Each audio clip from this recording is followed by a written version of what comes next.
परिचय। बच्चों, आज मैं तुम्हें परमाणु की संरचना प्रकरण के विषय में बताऊंगा। परमाणु द्रव्य की मूलभूत इकाइयां हैं। हमारे चारों ओर की हर वस्तु परमाणुओं से बनी है। प्रारूपी परमाणु प्रोटॉनों के नाभिक का बना होता है और न्यूट्रॉन व इलेक्ट्रॉन इस नाभिक के परितः चक्कर लगाते हैं। शिक्षक महोदय, मेरा एक प्रश्न है।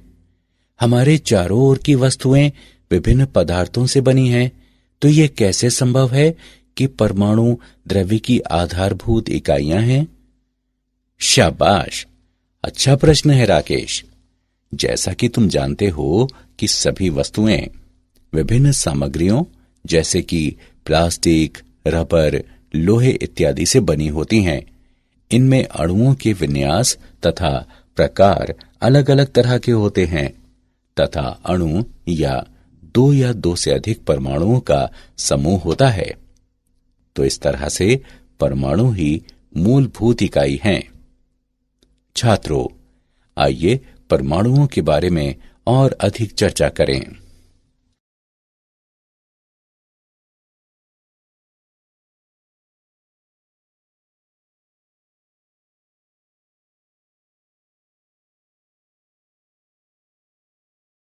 उद्देश्य। इस पाठ के अंत में आप निम्न करने में सक्षम हो जाएंगे। परमाणु के थॉमसन मॉडल को जानना, अल्फा कणों के प्रकीर्णन के प्रयोग का वर्णन करना, अल्फा कणों के प्रकीर्णन के प्रयोग को समझना, रदरफोर्ड के परमाणु मॉडल का वर्णन करना, इलेक्ट्रॉन की कक्षा को परिभाषित करना, परमाणुवीय स्पेक्ट्रम का विश्लेषण करना, हाइड्रोजन परमाणु के बोर मॉडल की विवेचना करना, हाइड्रोजन परमाणु के ऊर्जा स्तरों के बारे में जानना, हाइड्रोजन परमाणु के लाइन स्पेक्ट्रम का विश्लेषण करना, बोर के द्वितीय अभिगृहित का दे ब्रॉगली के स्पष्टीकरण के बारे में जानना।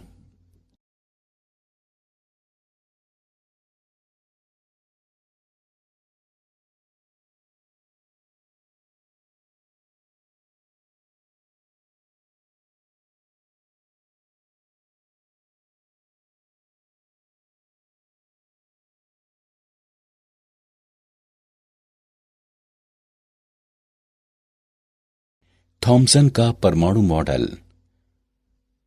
सन 1898 में जे थॉमसन ने परमाणु का एक मॉडल प्रस्तावित किया, जिसे प्लम पुडिंग मॉडल भी कहा जाता है। उन्होंने बताया कि परमाणु किसी धनात्मक तरल जैसे कि पुडिंग से भरा होता है, जिसमें इलेक्ट्रॉन इस तरह अंतःस्थापित रहते हैं जैसे कि तरबूज में बीज। गोलीय मॉडल की त्रिज्या लगभग 10⁻⁻8 सेंटीमीटर होती है। धनात्मक तरल पर कुल धनावेश समान होता है, जो इलेक्ट्रॉनों के ऋणावेशों द्वारा सममितिक रूप से संतुलित रहता है। लेकिन इस मॉडल को अस्वीकृत कर दिया गया, क्योंकि यह मॉडल रदरफोर्ड द्वारा किए गए प्रयोगों के परिणामों को संतुष्ट करने में विफल रहा।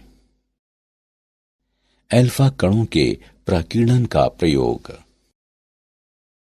रदरफोर्ड ने धातु की पतली पन्नियों पर अल्फा कणों को प्रक्षेपित कराया और प्रक्षेपित कणों के विक्षेपण वाले पथों का अवलोकन किया। प्रायोगिक व्यवस्था। एक रेडियोधर्मी स्रोत से उत्सर्जित अल्फा कण लेड की ईंटों से गुजरकर एक संकीर्ण पुंज के रूप में संरेखित होते हैं। पुंज को धातु की एक पतली पन्नी पर प्रक्षेपित कराया गया, जिसकी मोटाई 2.1 गुणे 10⁻⁷ मीटर थी। प्राकीर्णित अल्फा कणों का विक्षेप मापने के लिए एक घूर्णी संसूचक का प्रयोग किया गया, जिसमें जिंक सल्फाइड का एक पर्दा और एक सूक्ष्मदर्शी था। प्रेक्षण। अधिकांश अल्फा कण धातु की पन्नी से इस तरह सीधे गुजर जाते हैं जैसे वे रिक्त स्थान में गए हों। आपतित कणों में से केवल 0.14% ही 1 डिग्री से अधिक प्रकीर्णित होते हैं। इन कणों का एक छोटा अंश 90 डिग्री से बड़े विशाल कणों द्वारा प्रकीर्णित होता है, जिनमें से कुछ लगभग 180 डिग्री कोणों से प्रकीर्णित होते हैं। रदरफोर्ड ने निम्न मान्यताओं के आधार पर एक सिद्धांत विकसित किया। अल्फा कण और नाभिक बिंदु द्रव्यमान एवं आवेश होते हैं। अल्फा कणों तथा नाभिक के बीच केवल एक वैद्युत स्थैतिक प्रतिकर्षी बल कार्य करता है। अल्फा कणों की तुलना में नाभिक इतना भारी होता है कि ये उनकी अन्योन्य क्रिया के दौरान गति नहीं करता।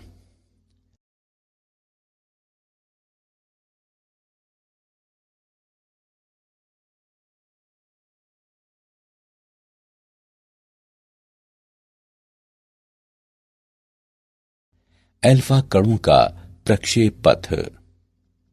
चूंकि वैद्युत स्थैतिक बल 1/r वर्ग विचलित होता है, अल्फा कणों का प्रक्षेप पथ अति परवलयी होता है, जहां r अल्फा कण और नाभिक के बीच तात्क्षणिक पृथक्कन है।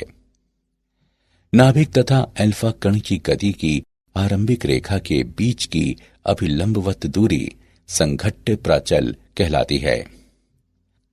रदरफोर्ड ने थीटा प्रकीर्णन कोण से पर्दे पर पहुंचने वाले अल्फा कणों की संख्या n थीटा प्रति इकाई क्षेत्रफल परिकलित किया और पाया कि n थीटा साइन थीटा बटे 2 की घात 4 के व्युत्क्रमानुपाती होता है।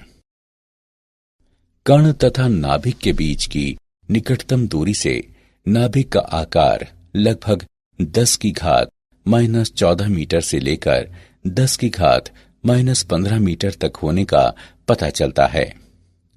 परमाणु से संबंधित कोई इलेक्ट्रॉन नाभिक के बाहर आपेक्षिक बड़े आयतन वाले माने गए।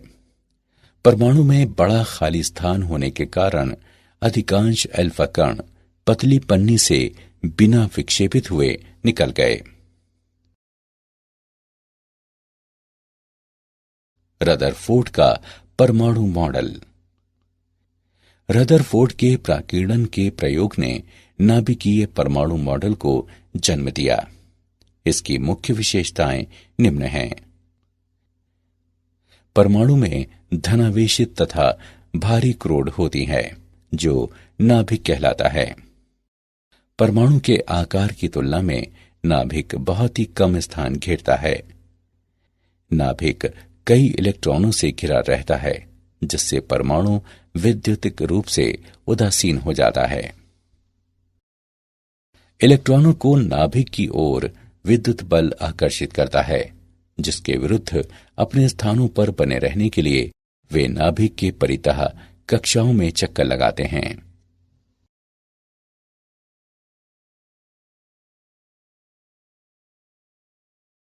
इलेक्ट्रॉन की कक्षाएं। रदरफोर्ड के परमाणु के नाभिकीय मॉडल ने परमाणु को एक वैद्युतिक उदासीन गोले के रूप में चित्रित किया, जिसमें केंद्र में एक अत्यंत छोटा, भारी और धनावेशित नाभिक होता है, जो अपनी गतिशील रूप से स्थिर कक्षाओं में घूमते इलेक्ट्रॉनों से घिरा होता है। घूमते इलेक्ट्रॉनों तथा नाभिक के बीच आकर्षण का वैद्युत स्थैतिक बल इलेक्ट्रॉनों को उनकी कक्षाओं में बनाए रखने के लिए अपेक्षित अभिकेंद्रीय बल प्रदान करता है। Fe बराबर Fc। उनके संबंधित मानों को प्रतिस्थापित करने पर हम पाते हैं कि mv वर्ग गुणे r बराबर है 1/4 पाई एप्सिलॉन नॉट e वर्ग बटे r वर्ग। हम इस समीकरण को निम्नवत भी लिख सकते हैं। r बराबर e वर्ग बटे 4 पाई एप्सिलॉन नॉट mv वर्ग। हाइड्रोजन परमाणु में इलेक्ट्रॉन की गतिज ऊर्जा एवं वैद्युत स्थैतिक स्थितिज ऊर्जा निम्नानुसार व्यक्त है। K बराबर 1/2 mv वर्ग बराबर e वर्ग बटे 8 पाई एप्सिलॉन नॉट r तथा u बराबर माइनस e वर्ग बटे 4 पाई एप्सिलॉन नॉट r। अतः एक हाइड्रोजन परमाणु में इलेक्ट्रॉन की कुल ऊर्जा निम्न होगी: E बराबर k प्लस यू, जो माइनस ई वर्ग बटे 8 पाई एप्सिलॉन नॉट r के बराबर है। इलेक्ट्रॉन की कुल ऊर्जा ऋणात्मक है। इसका अर्थ है कि इलेक्ट्रॉन नाभिक से बंधा है।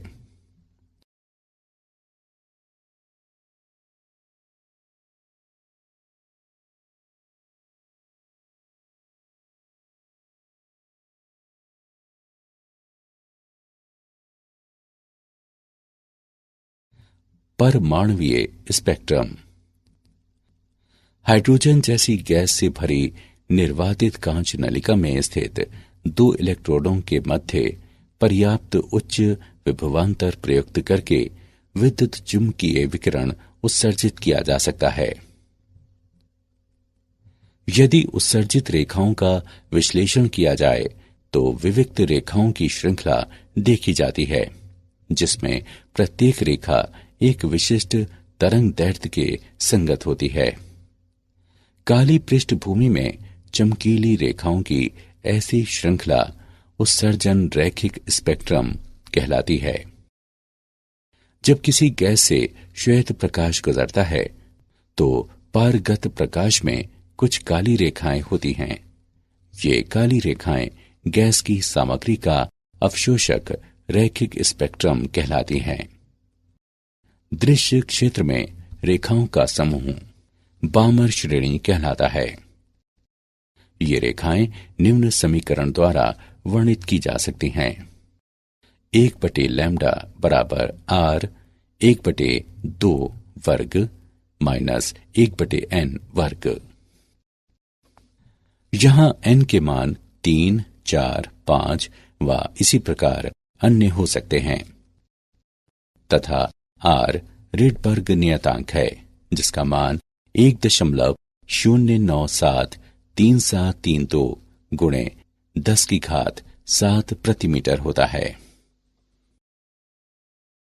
दृश्य क्षेत्र के बाहर स्थित रेखाओं की अन्य श्रेणियां निम्न हैं: लाइमैन श्रेणी, जो निम्न रूप में व्यक्त है: 1/लैम्डा बराबर r 1/1 वर्ग माइनस 1/n वर्ग।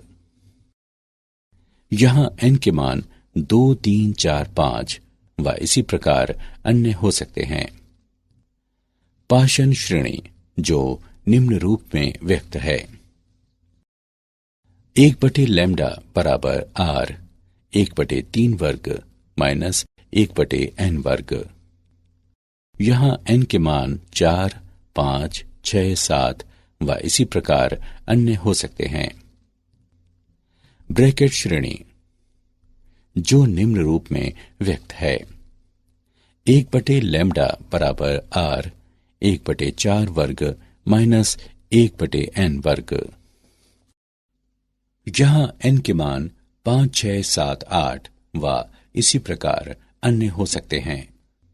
फंड श्रेणी, जो निम्न रूप में व्यक्त है: 1/लैम्डा बराबर r 1/5 वर्ग माइनस 1/n वर्ग। यहां n के मान 6, 7, 8, 9 व इसी प्रकार अन्य हो सकते हैं।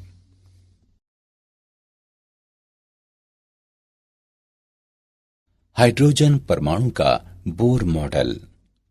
परमाणु के बोर मॉडल के मूल अभिगृहित निम्न हैं: इलेक्ट्रॉन नाभिक के परितः कूलॉम बल के प्रभाव में विशिष्ट वृत्तीय कक्षाओं में घूमता है, जो स्थैतिक कक्षाएं कहलाती हैं।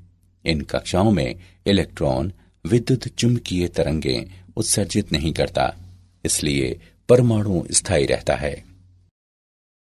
स्थैतिक कक्षाएं वे होती हैं जिनके लिए इलेक्ट्रॉन के कोणीय संवेग L का मान h/2 पाई का पूर्णांक गुणज होता है।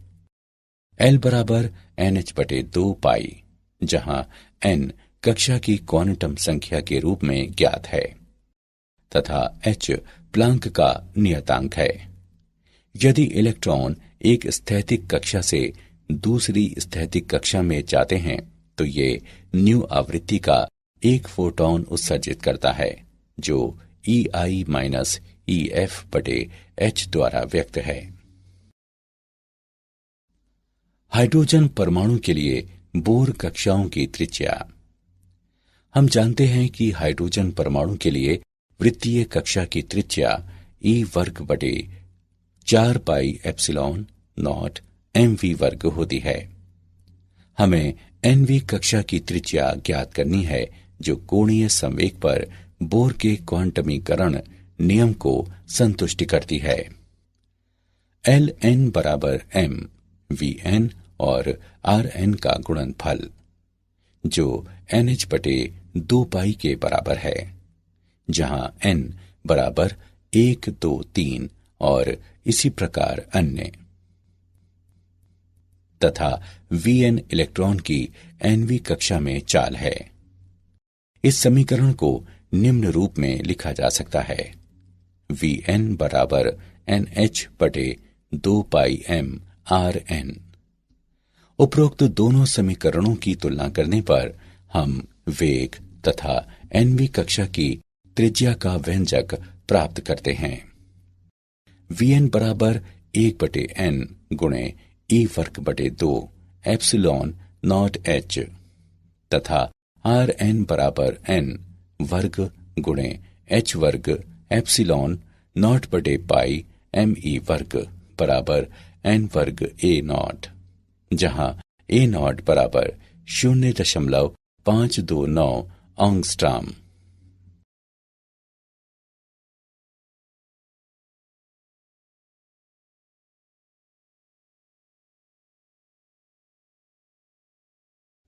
हाइड्रोजन परमाणु के ऊर्जा स्तर। हम जानते हैं कि हाइड्रोजन परमाणु की कुल ऊर्जा इलेक्ट्रॉन की गतिज ऊर्जा तथा नाभिक के कूलॉम क्षेत्र में इसकी स्थितिज ऊर्जा का योग होती है। En बराबर माइनस E वर्ग बटे 8 पाई एप्सिलॉन नॉट Rn। इस समीकरण को निम्नवत भी लिखा जा सकता है।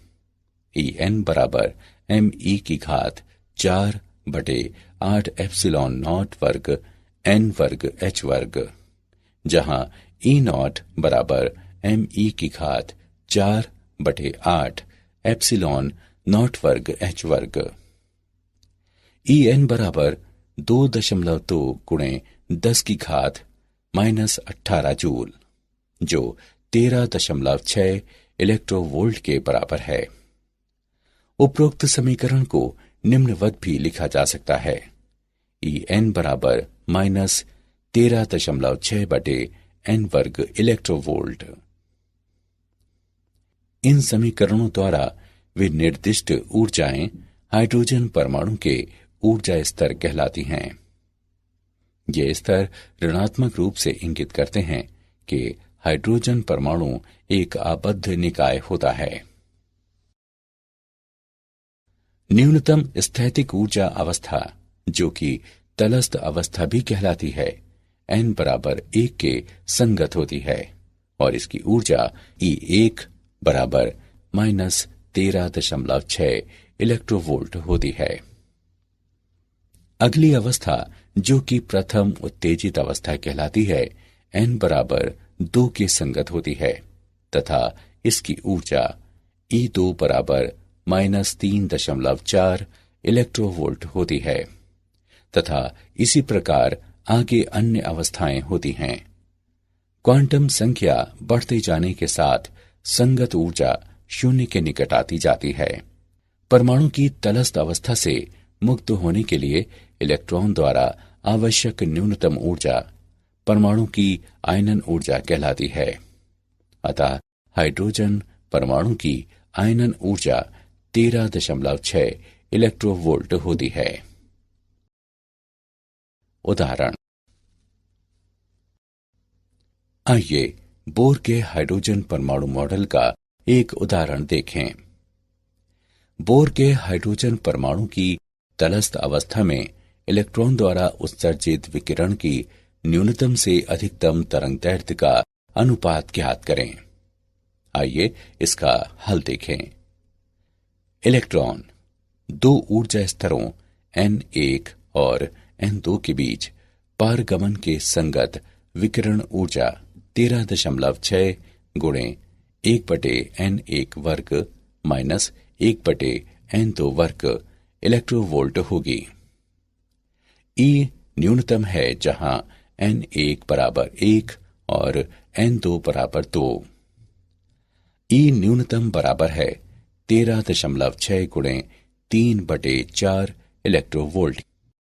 E अधिकतम है जहां N1 बराबर 1 और N2 बराबर अनंत। E अधिकतम बराबर 13.6 इलेक्ट्रोवोल्ट।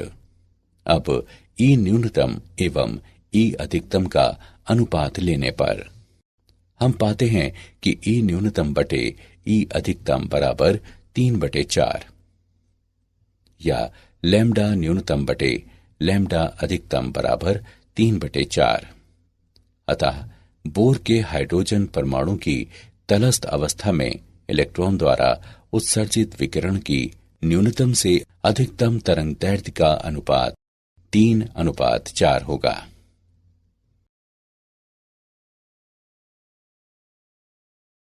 हाइड्रोजन परमाणु का लाइन स्पेक्ट्रम। परमाणुओं के निकाय में सामान्य तापमान पर अधिकांश परमाणु तलस्थ अवस्था में रहते हैं। यदि हाइड्रोजन परमाणुओं के ऐसे निकाय पर श्वेत प्रकाश डाला जाता है तो संक्रमित प्रकाश के विविध तरंगदैर्ध्यों वाले विकिरण नहीं होते। हाइड्रोजन का ये अवशोषण स्पेक्ट्रम लाइमैन श्रेणी के संगत होता है। इलेक्ट्रॉनों द्वारा विकिरण से ऊर्जा अवशोषित करने के पश्चात निम्नतर ऊर्जा अवस्थाओं से उच्चतर ऊर्जा अवस्थाओं में जाने पर अवशोषण स्पेक्ट्रम प्राप्त किया जाता है। अवशोषित विकिरण की आवृत्ति निम्न द्वारा व्यक्त है। h न्यू HL बराबर E उच्च माइनस E निम्न। कमरे के तापमान पर बहुत कम इलेक्ट्रॉन उच्च ऊर्जा अवस्थाओं N बराबर 2 और 3 में होते हैं। विभिन्न ऊर्जा स्तरों में इलेक्ट्रॉनों की संख्या तापक्रम द्वारा निर्धारित की जाती है। उच्चतर तापमान पर हाइड्रोजन के अधिक संख्या में इलेक्ट्रॉन N बराबर 2 स्तर में होते हैं। अवशोषण रेखाओं का तरंगदैर्घ्य उत्सर्जन रेखाओं के समान होता है। उत्सर्जित प्रकाश तथा अवशोषित प्रकाश की आवृत्ति परिकलित करने के लिए इस संबंध का उपयोग किया जाता है। E2 माइनस E1 बराबर h न्यू 12 जो Hc बटे लैम्डा 12 के बराबर है। बोर के क्वांटमीकरण के द्वितीय अभिग्रहित का दे ब्रॉगली द्वारा स्पष्टीकरण। दे ब्रॉगली ने कक्षा में घूमते इलेक्ट्रॉन के कोणीय संवेग पर क्वांटमीकरण प्रतिबंध की व्याख्या प्रस्तुत की। दे ब्रॉगली के अनुसार जब कोई इलेक्ट्रॉन एक परमाणु की स्थैतिक कक्षा में होता है तो ये एक प्रकार की अनुनादी स्थिति में होता है। इलेक्ट्रॉन के तरंग दैर्ध्य पर अनुनादी दशा के लिए आवश्यक होता है कि एक इसकी कक्षा की परिधि पर एक स्थायी तरंग बनाई रखी जाए। अतः इलेक्ट्रॉनों की कक्षा की परिधि में इसके दे ब्रॉगली तरंग दैर्ध्य की एक पूर्णांक संख्या होती है। 2πr बराबर n लैम्डा, जहां n बराबर 1, 2, 3 इत्यादि। m द्रव्यमान तथा v चाल वाले इलेक्ट्रॉन के लिए दे ब्रॉगली तरंग दैर्ध्य h बटे mv होगा। इसे इस रूप में लिखा जा सकता है mvr बराबर nh बटे 2π। ये बोर का कोणीय संवेग क्वांटमीकरण प्रतिबंध है। क्या आप जानते हैं ब्रह्मांड में परमाणुओं की संख्या लिखने के लिए 10 से 80 शून्य लगाने होंगे। कुछ निश्चित दशाओं में परमाणुओं को 200 प्रकार के अल्पजीवी अवपरमाणविक कणों में विभक्त किया जा सकता है। नाभिक के कण विविध अन्य अतिसूक्ष्म कणों से बने होते हैं जो क्वार्क कहलाते हैं। 1890 के दशक में वैज्ञानिकों का विचार था कि परमाणु बिलियर्ड की गेंदों की तरह ठोस होते हैं और पूर्णतः अविखंडनीय होते हैं। इलेक्ट्रॉन प्रोटॉनों से 1836 गुने छोटे होते हैं, इसलिए इनका भार लगभग नगण्य होता है।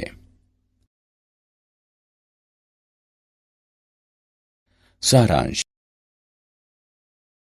आइए हमने जो कुछ सीखा है उसे संक्षेप में दोहराएं। कण तथा नाभिक के बीच की निकटतम दूरी से नाभिक का आकार लगभग 10 की घात -14 मीटर से लेकर 10 की घात -15 मीटर तक होने का पता चलता है। परमाणु में धनावेशित तथा भारी क्रोड होती है जो नाभिक कहलाता है। परमाणु के आकार की तुलना में नाभिक बहुत ही कम स्थान घेरता है। नाभिक कई इलेक्ट्रॉनों से घिरा रहता है, जिससे परमाणु वैद्युतिक रूप से उदासीन हो जाता है। इलेक्ट्रॉनों को नाभिक की ओर विद्युत बल आकर्षित करता है, जिसके विरुद्ध अपने स्थानों पर बने रहने के लिए वे नाभिक के परितः कक्षाओं में चक्कर लगाते हैं।